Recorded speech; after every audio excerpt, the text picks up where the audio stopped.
So hi guys, நான் உங்கள் இடத்துல நடப்பானி. ஸோ இன்றைக்கி செவ்வாய்க்கிழமை ஓகே சிஸ் ஒரு கதை சொல்லிட்டேன் சார் சீரீஸ். நம்ம வந்து இப்போது திருவிளையாடல் புராணம் அப்படிங்கிறத பார்த்துட்ருக்கோம். ஸோ 3 தலைப்புகள் முடிஞ்சது. இன்றைக்கி தடாதகை பிராட்டியார் திரு அவதார படலம் அப்படின்னு சொல்லக்கூடிய அந்த படலத்தை இன்றைக்கி நம்ம பார்க்க போகிறோம். சரிங்களா? ஸோ போன கதையில் பார்த்தீங்க அப்படின்னு சொன்னால், நம்ம வந்து மன்னர் மலையத்துவசன் அப்படின்னு சொல்லக்கூடியவர் மதுரை மாநகருக்கு அரசராகிறார்.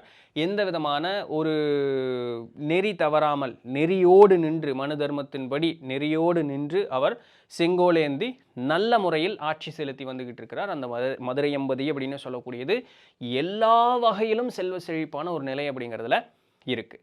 இந்த அரசன் பார்த்தீங்க அப்படின்னு சொன்னால், எல்லா கலைகளும் ஆய கலைகள் 64ம் கைதேற கற்றவர். தென்மொழியிலும் வடமொழியிலும் மிகுந்த புலமை வாய்ந்தவர். எந்நேரமும் ஈசனார் மட்டுமே தன்னுடைய மனதில் வந்து குடிகொண்டு இருக்கக்கூடிய அந்த ஒரு தெய்வமாக நினைத்து வழிபட்டு இருக்கக்கூடியவர். இவருக்கு ஈடு இணையே இல்லை, ஒப்பே இல்லைன்னு சொல்லக்கூடிய அளவுக்கு அனைத்து வளமும், அனைத்து செல்வ வளமும், அனைத்து அறிவும், ஒரு பராக்கிரமும் பொருந்தி இருக்கக்கூடிய இந்த அரசர் தான் பார்த்தீங்க அப்படின்னு சொன்னால் மலையத்துவச மன்னன், பாண்டிய மன்னன் மலையத்துவசன் அப்படின்னு சொல்லக்கூடியவர். இவருக்கு வந்து நல்லபடியே ஆட்சி நடத்திட்டு வந்துட்டு இருக்கார். இவருக்கு வந்து திருமணமாகிற காலம் வருது. திருமணம் யாருடன் நடக்குது அப்படின்னு பார்க்கும்பொழுது, சோழகுல செல்வியான சோழகுல செம்மல் சூரசேனனின் மகள் காஞ்சனமாலை அப்படின்னு சொல்லக்கூடியவங்க கூட இவருக்கு திருமணம் நடக்குது. இருவரும் கணவனும் மனைவியாக நல்லதொரு வாழ்க்கையை செல்வ செழிப்பாக நல்லபடியாக அவர்கள் வாழ்ந்து வந்துட்டு இருக்காங்க. இப்படி வாழ்ந்து வந்திருக்கக்கூடிய காலத்தில் இத்தனை வளமும் திறமும் கொண்டவராக இருக்கும் பட்சத்திலும் இவருடைய வாழ்க்கையிலும் ஒரு சிறு குறை அப்படிங்கிறது இருக்க தான் செய்யுது. என்ன அப்படின்னு பார்த்தோம்னா, இவருக்கு மக்கட்பேறு அப்படிங்கிறது இன்னும் இல்லை. அப்போ தனக்கு பின் தன் மக்களை யார் நல்ல முறையில் வழிநடத்தி செல்வது, மக்களை யார் காப்பது, நகரை யார் காப்பது அப்படின்னு சொல்லக்கூடியது அவருடைய ஒரு பெரும் ஒரு வருத்தம். மனசில் வந்து அது ஒரு புண் போலவே அவருக்கு வந்து இருந்துக்கிட்டே இருக்கு. அப்படியே தனக்கு பின் ஒரு ஆண்மகவு இல்லையே அப்படின்னு சொல்லக்கூடிய அந்த ஒரு வருத்தம் வந்து அவரை வந்து அப்படியே போட்டு வாட்டி வதைக்குது. தினம் தினம் அவருடைய நாள் இப்படியே நகருது. அப்போ இதற்கு என்ன செய்யலாம் அப்படின்னு பார்க்கும்பொழுது, அஸ்வமேத யாகம் செய்தால் இதற்கு ஒரு மாற்று தீர்வு கிடைக்கும் அப்படின்னு பெரியவங்களால சொல்லப்படுது. அது வந்து 100 யாக வேள்வி நடத்த வேண்டியது. அரசரும் அதை வந்து எடுத்து செய்கிறார். 99 யாகங்கள் வெற்றிகரமாக முடியுது. இப்போ 100 யாகம் நடத்திட்டாங்க, அஸ்வமேத யாகம் நடத்திட்டாங்க அப்படின்னு சொன்னால், 100 அஸ்வமேத யாகம் முடித்தவருக்கு இந்திர பதவி கிடைக்கும் அப்படிங்கிறது நம்மளுடைய சான்று குறிப்பு. சரிங்களா? நம்மளுடைய பெரியவர்கள் அந்த வழியில் சொல்லி வச்சுருக்காங்க. முன்னாடி முதற்கதையில் வந்து ஒரு இது பார்த்துருப்போம். ஆக்சுவலாக சொல்ல போனால் 2வது படலத்தில் பார்த்துருப்போம். துர்வாச முனிவர்னால இந்திரதேவனுக்கு ஒரு சாபம் கிடச்சிருக்கும். பாண்டிய மன்னனால் உன் முடி வீழும் அப்படின்னு சொல்லி இந்திரன் போய் மன்னிப்பு கேட்கும் பொழுது, சரி தலைக்கு வந்து தலைப்பாயோடு போ அப்படின்ட்டு ஒரு வாட்டுக்கு போயிடுவார். இப்போ இங்கே பாருங்கள், இந்திரதேவனுக்கு கவால்னா இருக்கும். என்ன அது 99 யாகத்தை கரெக்டாக முடிச்சுட்டானே, 100வது யாகம் சரியாக முடிச்சிட்டாரு அப்படின்னு சொன்னால் நம்ம உதவிக்கு ஆபத்து வந்துடுமே அப்படின்னு சொல்லி இந்திரதேவன் மேலேருந்து கீழே வந்து பாண்டிய மன்னனை பார்த்து, அப்பா உனக்கு என்ன குழந்தை தானே வேணும், நான் சொல்கிறத பண்ணு, புத்திர காமேஷ்டி யாகம் அப்படின்னு சொல்லக்கூடிய ஒரு யாகம் ஒன்று இருக்குது, அதை செஞ்சேன்னா உனக்கு புத்திர பாக்கியம் கிடைக்கும் அப்படின்னு சொல்லி ஆசீர்வாதம் பண்ணிட்டு அவர் மறைஞ்சிடுறார். பாண்டிய மன்னனும் 100வது அஸ்வமேத யாகத்தை முடிக்கல. ஸோ இந்திரனுடைய பதவிக்கு வந்த ஆபத்து தலைக்கு வந்து தலைப்பாயோட போச்சு. எங்கே 2வதுல இருந்த ஒரு கண்டினியூவேஷன் 4வதுல வருது பாருங்கள். பட் எனிவே, அப்போ உடனே கீழ் திசையில் ஒரு யாக சாலை அப்படின்னு ஒன்று அமைக்கப்படுது. எல்லா ஏற்பாடுகளும் செய்தாச்சு. பெரிய பெரிய அறிஞர்களும் அந்தணர்களும் அந்த இடத்துக்கு வந்தாச்சு. யாக வேள்வி நல்லா நடக்குது. அரசரும் அரசியரும் வந்து இருவரும் கலந்துக்கிறாங்க. நல்லபடியான சீரும் சிறப்புமாக அந்த யாக வேள்வி அப்படிங்கிறது நடந்து முடியுது. அந்த யாக வேள்வி நல்லபடியாக நடந்து முடிஞ்சு அவர்கள் அந்த இடத்துல தான் இன்னும் இருக்காங்க. இன்னும் முழுசாக அந்த இடத்துல எந்திரிக்கல. அரசனுடைய அந்த வளத்தோல் வந்து இந்த தோல் அப்படி துடிக்குது. வளத்தோல் வந்து துடிக்குது. அரசியனுடைய மார்பு பெருத்து அதில் வந்து அந்த பால் சுரக்கக்கூடிய அந்த ஒரு தன்மை அப்படிங்கிறது வருது. அரசனுடைய இரு தோள்களும் இப்போ இடத்தோளும் துடிக்க ஆரம்பிக்குது. என்னடா அது, ஒரு மகிழ்ச்சி அடைஞ்சோன்னா அது ஆண்களுக்கு இது இப்படி, அந்த மகிழ்ச்சி அடைஞ்சோன்னா இப்படி பண்ணும்போது இந்த தோள்கள் திணவெடுக்குன்னு சொல்லுவாங்க தெரியுங்களா? அதே போல் பெண்களுக்கு தங்களுடைய அந்த மார்பில் அந்த ஒரு மாற்றம் தெரியும். இது நடக்குது. இது என்னடா அது அப்படின்னு பார்க்கும் பொழுது, அந்த யாக வேள்வியிலிருந்து மிகுந்த அழகுடைய, இதற்கு மீறியும் ஒரு அழகு உண்டோ அப்படின்னு சொல்லக்கூடியதற்கு அளவுக்கு மிகுந்த அழகுடைய 3 வயது சிறுமி அந்த யாக வேள்வியிலிருந்து வெளியே நடந்து வருது. அப்போது அந்த வெளியே வந்த பெண்ணுக்கு பார்த்தீங்கன்னா 3 தனம். தனம்னா மார்புன்னு அர்த்தம். 3 தனம் இருக்குது அந்த பெண்ணுக்கு. அந்த அந்த பெண்ணு விழுந்து வெளியே வந்தோடனே அம்மான்னு அது போய் ஓடி கட்டி பிடிச்சோன்னே இவங்களுக்கு என்ன பண்ணுறதுன்னு தெரியல. குழந்தை அப்படின்னோடனே டப்புன்னு இவங்க வாரி அந்த குழந்தைய அணைச்சி ரொம்ப குழந்தை இல்லாதவங்களுக்கு குழந்தை கிடைக்கிறது எவ்வளோ பெரிய வரம். அதுவும் யாக வேள்வியிலிருந்து ஒரு குழந்தை வருதுங்கிறது எவ்வளோ பெரிய வரம். அப்போ இது சாமியினுடைய ஒரு இது. தங்களை முழுசும் மறந்துடுறாங்க. வேள்வி நல்லபடியாக நடந்துருச்சு. தாங்கள் வேண்டிய அந்த ஒரு வரம் அப்படிங்கிறது கிடைச்சிருச்சுன்னு தங்களை முழுசும் மறந்து போய் அந்த குழந்தைய ஆற தழுவி இது ஒரே கொண்டாட்டம் அந்த இடத்துல. அப்போது இதெல்லாம் நடந்துட்டு இருக்கும்பொழுது அரசர் மனசில் டக்குன்னு வருது, அடடா நான் வந்து ஆண்மகவில்ல கேட்டேன், எனக்கு பின்னாடி இந்த நாட்டை வழி நடத்தி செல்றதுக்கு ஒரு ஆண்மகவில்ல வேணும், எனக்கு பெண் பிள்ளை கிடச்சிருக்கே, அதுவும் 3 தனம் உள்ள பெண் பிள்ளையாக இருக்கே, பிறர் வந்து பழி சொல்வார்களே, என் பிள்ளையை நான் வந்து இன்னொருத்தனுக்கு கட்டி கொடுக்கும் பொழுது என்னன்னு சொல்லி நான் வந்து அவனுக்கு திருமணம் செய்து வைக்க முடியும், என் பிள்ளை வாழ்க்கை என்னாகும், ஏன் இப்படி நடந்தது அப்படின்னு சொல்லி அந்த வனக்கலக்கம் அரசரை எச்சா போட்டு வாட்டுது. முன்னாடியாவது குழந்தை இல்லைன்னு, இப்போ குழந்தை கிடச்சதுக்கு அப்புறம் அதில் நான் எதிர்பார்த்த மாதிரி இல்லைன்னு அரசர் போட்டு ஒரு வாட்டுது. அப்போ ஒரு அசரீரி கேட்குது, வேந்தே எந்த விதமான கவலையும் கொள்ளாத, உன்னுடைய ஒரு மகனை எப்படி வளர்ப்பையோ அனைத்து கல்வி கேள்வி ஞானங்களும் வீர விளையாட்டுகளும் எல்லாவற்றையுமே ஒரு ஆண் மகனுக்கு எப்படி பாடம் சொல்லி தருவியோ அதுபோலவே கற்றுத்தந்து இந்த பெண் பிள்ளையும் வளரு. அவளுடைய திருமண பருவம் அப்படிங்கிறது வரும். அந்த திருமணம் செய்து கொள்ளக்கூடிய அந்த பருவம் வரும்பொழுது அவர்களுடைய ஒரு தனம் வீழும். சராசரி ஒரு பெண் எப்படி இருப்பாளோ அப்படியே அவள் இருப்பாள். உனக்கு எந்த கவலையும் இல்லாமல் உன்னுடைய இந்த இந்த ராஜ்யம் நீ எப்படி நடக்கணும் அப்படின்னு நினைக்கிறியோ அது நல்லபடியாக நடக்கும். இந்த பெண் மகவிற்கு தடாதகை அப்படின்னு பேர் சூட்டுவாயாக அப்படின்னு சொல்லி அந்த அசரீரி மறையுது.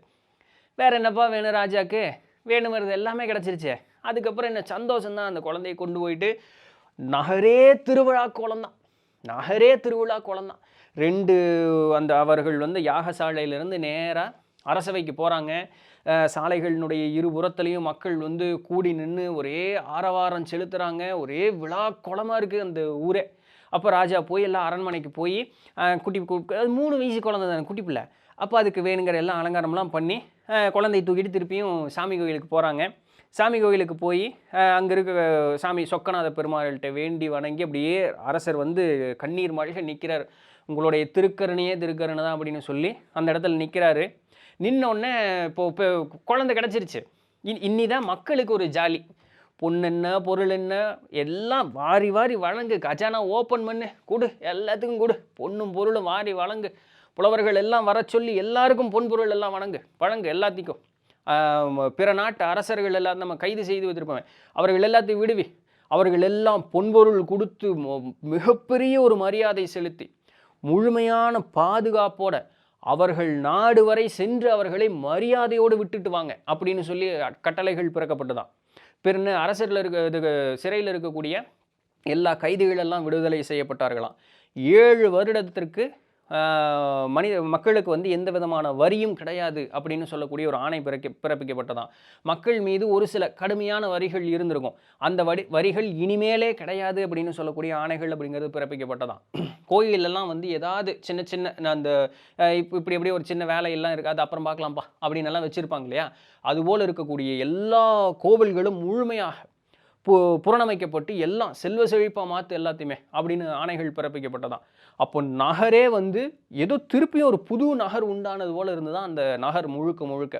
அப்போ இங்கே அரண்மனையில் பார்க்கும் பொழுது சோதிடர்களை வரவழைச்சாச்சு, பிற என்னென்னலாம் சடங்குகள் செய்யணுமோ அந்த சடங்குகள்லாம் குழந்தைக்காக செஞ்சாச்சு, எல்லா ஃபார்மாலிட்டிஸ் எல்லாம் முடிஞ்சு குழந்தைக்கு தடாதகை அப்படின்னு சொல்லக்கூடிய அந்த பேரும் சூட்டியாச்சு. குழந்தை நல்லபடியாக வளர்ந்து வருது. இது வேறு யாரும் இல்லை, அம்மன் தான். இந்நேரத்துக்கு உங்களுக்கு தெரிஞ்சிருக்கும், அம்மன் தான் இங்கே குழந்தைய வருது. இனி பின்னாடி வரும், ஒரு சில நாடகங்கள் வரும், சாமி கீழே வருவார் இப்போ, சரிங்களா. குழந்தை வளர்ந்து வருது. அரசருக்கு இன்னும் அது அம்மன் அப்படின்னு சொல்லக்கூடிய அந்த ஒரு இது புரியல. அவரை பொறுத்த வரைக்கும் குழந்தை கிடச்சிருச்சு, சரிங்களா. ஸோ அந்த குழந்தைய இப்படி வளர்ந்து வருது. சாமியே பிள்ளையாக பிறந்திருக்கு, அதுக்கு திறன் இருக்குமா இருக்காதான்னு சொல்லியா நமக்கு தெரியணும். அதனுடைய அந்த ஒரு வாயிலிருந்து வரக்கூடிய அந்த ஒரு சொல் கேட்டால் அப்படியே கேட்பவர் தன்னுடைய மயங்கி போய் அப்படி நின்றுவாங்களாம். ஒரு குழந்தை என்ன அழகாக பேசுது, என்ன ஒரு அறிவு, என்ன ஒரு திறன், தொட்டதெல்லாம் துலங்குதான். அதுக்கு எதை சொல்லி கொடுத்தாலும் கற்பூர புத்தி, எதை சொல்லி கொடுத்தாலும் அதை சொல்லுவதற்கு முன்னதாகவே அந்த குழந்தைக்கு அது தெரியுது. அப்படியே அந்த குழந்தை வளர்ந்து வர அங்கே மக்கள் எல்லாம் பார்க்கும் பொழுது இது இது எப்படி இப்படி ஒரு குழந்தையா? இப்படி ஒரு ஒரு பிள்ளை நமக்கு இருந்திருந்தா அப்படிங்கிற மாதிரி. அப்போ அவ்வளவு திறன் வாய்ந்த அந்த ஒரு குழந்தை அப்படியே பெண் பிள்ளை வளர்ந்து வருது. அது வளர, வளர, வளர பெண்களுக்கு அழகு கூடிட்டே போயிட்டே இருக்கும். அதுபோலவே இந்த குழந்தையும் அப்படியே வளர்ந்து வருது. அரசர் வந்து தன்னுடைய மகள பார்த்து, பார்த்து தினம், தினம் அவருடைய மனசு எவ்வளோ சந்தோஷப்படும் இல்லையா? அப்படியே தன்னுடைய அந்த ஒரு மெய்மறந்தே தினம், தினம் அவருடைய நாள் அப்படியே கழியுது. அந்த பெண்ணும் வளர்ந்து வர்றா. வளர்ந்து வரும்பொழுது அவளுக்கும் ஒரு தக்க பருவம் வருது. இப்போ என்ன அரசர் முடிவு பண்றாரு? தன்னுடைய முடியை வந்து பெண்ணுக்கு குடுக்கணும். முடினா அரசாட்சியை வந்து பெண்ணுக்கு சூட்டலாம் அப்படின்னு சொல்லுவதற்குண்டான அந்த ஒரு முடிவு எடுக்கப்படுது. முடிசூட்டு விழா அறிவிக்கப்படுது. அமைச்சர் சுமதி அப்படிங்கிறவர கூப்பிடுறாங்க. கூப்பிட்டு எல்லாம் இதெல்லாமே சொல்லிடுறாங்க. அப்போ அந்த மாதிரி ஏற்பாடு பண்ணுங்க அப்படின்னோடனே, நகர் எப்படி இருந்துதான், தன் வீட்டு பிள்ளை தான் அரசுக்கு போய் உட்கார போகுதுங்கிற அளவுக்கு அந்த மக்களினுடைய மனது இருந்துதான். அப்போ அந்த பிள்ளையும் அந்த அரசர் மக்களோடு எப்படி இருப்பார், மக்களுக்கு எந்த அளவுக்கு அரசர் மீது பற்றும் பிடிப்பும் இருக்கும் அப்படிங்கிறத நல்லா பார்த்துக்குங்க. அரசனுடைய பொண்ணு தான் போய் அரசவையில் உட்கார போகுது. ஆனால் மக்கள் எப்படி இருந்தாங்க, தான் புள்ள தான் போய் அரசவையில் உட்காருது அப்படிங்கிற அளவுக்கு அவர்கள் மகிழ்ச்சியாக இருந்தார்களாம். அவரவருக்கு ஏற்றாற் போல விழா எடுத்து கொண்டாடினாங்களாம் அந்த நகரில் இருந்த மக்கள் எல்லாருமே. அப்போ அந்த அளவுக்கு நாடு முழுக்க அது விழா கோலமாக இருந்ததாம். அப்போ யானைகளில் வந்து பொற்குடங்கள்ல கங்கை உட்பட 9 நதிகள்லிருந்து நல்ல நீரெல்லாம் எடுத்துட்டு வந்து பெண்ணுக்கு ஊற்றி அந்த பெண்ணை வந்து அலங்கரித்து யானைகள் மேலே வந்து பெரிய ஒரு ஒரு மேடை அமைச்சு அந்த மேடை மேலே பார்த்தீங்க அப்படின்னு சொன்னால் 5 தலை நாகம் கொண்ட ஒரு அரியணை, தங்கத்தினாலான அரியணை செய்து அந்த ஆசனம் செய்து அது மேலே பெண்ணை வந்து உட்கார வச்சு நகர்வலம் கூப்பிட்டு வந்தாங்களா. அப்படியே தடாதகை அவங்கள வந்து அப்படியே நகர்வலம் கூப்பிட்டு வந்து அங்கே வந்து அப்படியே வரும்பொழுது தேவர்களே வந்து மந்தார மலர்கள் பொழிஞ்சாங்க. அது பூமியில் கிடையாது, தேவலோகத்தில் மட்டும்தான் இருக்கும். மந்தார மலர் பொழிஞ்சு அவர்களை வந்து அப்படியே அந்த இடத்துல வாழ்த்தி வணங்கி நின்னாங்களா அந்த இடத்துல. அப்படி ஒரே செல்வச் செழிப்பாக அந்த பெண்ணை கூப்பிட்டு வந்து பெண்ணுக்கு வந்து முடிசூட்டு விழா அன்னைக்கு வந்து நடக்குது. முடிசூட்டு விழா நடந்தாச்சு. பெண் வந்து அரசு ஏற்றாச்சு. சரிங்களா, அள்ளி ராஜ்யம். ஸோ இப்போ மதுரையில் இது நடந்த ஒரு நிகழ்வு. அப்போது அந்த இடத்துல சூட்டியாச்சு. இப்போ என்ன அரசர் ஃப்ரீ அப்படின்ட்டு சில நாள்லேயே மலையத்து அரசரும் பார்த்தீங்க அப்படின்னு சொன்னால் சிவனடி சேருகிறார். அப்போது அது நாளிலிருந்து தடாதகை பிராட்டியார் தான் வந்து அரசாட்சி நல்லபடியாக நடத்துகிறாரு. சிவ வழிபாடு, சிவத்தொண்டு இது எல்லாமே நல்லபடியாக நடக்குது. மக்களுக்கு என்ன குறை இருக்குதோ அந்த மக்கள் முன்னிலையில் சென்று அவர்களுக்கு உண்டான குறைகள் வந்து கேட்கப்படுது. மக்கள் அரசியை பார்க்க வேண்டும் அப்படின்னு சொன்னால் அவர்கள் வருவதற்கு முழு அனுமதியும் உண்டு. யாருக்கு என்ன பிரச்சனைனாலும் உடனே எல்லாம் தீர்ந்துக்கிட்டே வந்துக்கிட்டே இருக்குது. இப்படின்னு சொல்லும்போது அந்த இடத்துல பிரச்சனையே இருக்காதுன்னு தான் அர்த்தம். சரிங்களா? ஸோ எல்லாமே அப்படி நடந்துக்கிட்டே வந்துக்கிட்டு இருக்குது. அமைச்சர்கள், செந்தமிழ் செல்வர்கள், பைந்தமிழ் புலவர்கள் எல்லாம் சேர்ந்து ஒருமித்த கருத்தோட புதிய ஆராய்ச்சிகள் நிறைய செய்கிறாங்க. பாருங்கள், அந்த காலத்திலே ஆரண்டி நடந்திருக்கு. ஸோ அந்த நிறைய ஆராய்ச்சிகள் அப்படிங்கிறது தொடர்ந்து செஞ்சுக்கிட்டே இருக்காங்க. ஆராய்ச்சியில் ஈடுபட்டுக்கிட்டே இருக்காங்க. அறச்சாலைகள் நல்லபடியாக பார்த்து கொள்ளப்படுது. கல்விக்கு மிகுந்த முக்கியத்துவம் அப்படிங்கிறது கொடுக்கப்படுது. கல்வி அப்படிங்கிறது எல்லாருக்குமே கிடைக்கணும் அப்படின்னு சொல்லி கல்வியின் மீது அதிகப்படியான அக்கறையும் முக்கியத்துவமும் கொடுத்து அந்த நல்ல ஒரு வளர்ச்சியான ஒரு நிலையில் வந்து அந்த மதுரை மாநகர் அப்படிங்கிறது இருக்குது. ஒரு கன்னியினால் ஆளப்பட்டதனால் அந்த மதுரையம்பதி அப்படின்னு சொல்லக்கூடியது பார்த்தீங்க அப்படின்னு சொன்னால் கன்னி நாடு அப்படின்னு சொல்லக்கூடிய ஒரு பெயர் பெற்ற ஒரு நாடாகவும் இருக்குது. இதுதான் வந்து தடாதகை பிராட்டியார் திரு அவதார படலம் அப்படின்னு சொல்லக்கூடியது. அடுத்தது என்ன தெரியுங்களா? இப்போ உங்களுக்கு கல்யாணம் மூச்சு வைக்கணும்ல, ஸோ அந்த படலம் அப்படிங்கிறது தொடங்க போகுது. இங்கே ஒரு வரப்போகுது, இனி வரும். எப்படி இருக்குது சாமி வரும்போது சும்மாவா வரப்போகிறாரு, இப்போ என்னெல்லாம் பண்ண போகிறாருன்னு பாருங்கள். ஸோ அது அடுத்த பதிவில் நம்ம பார்க்க போகிறோம். ஸோ இதை இன்றைக்கு உண்டான செய்தி பிடிச்சிருந்திருக்கும், இன்ஃபர்மேட்டிவாக இருந்திருக்கும் அப்படின்னு நம்புகிறேன். நாளைக்கு வேறு ஏதாவது ஒரு சுவாரஸ்யமான செய்தியில் சந்திப்போம். அது வரையும் தொடர்ந்து நேர்ந்துங்கள். நான் உங்கள் இடத்துல இருந்து பண்ணி நன்றி.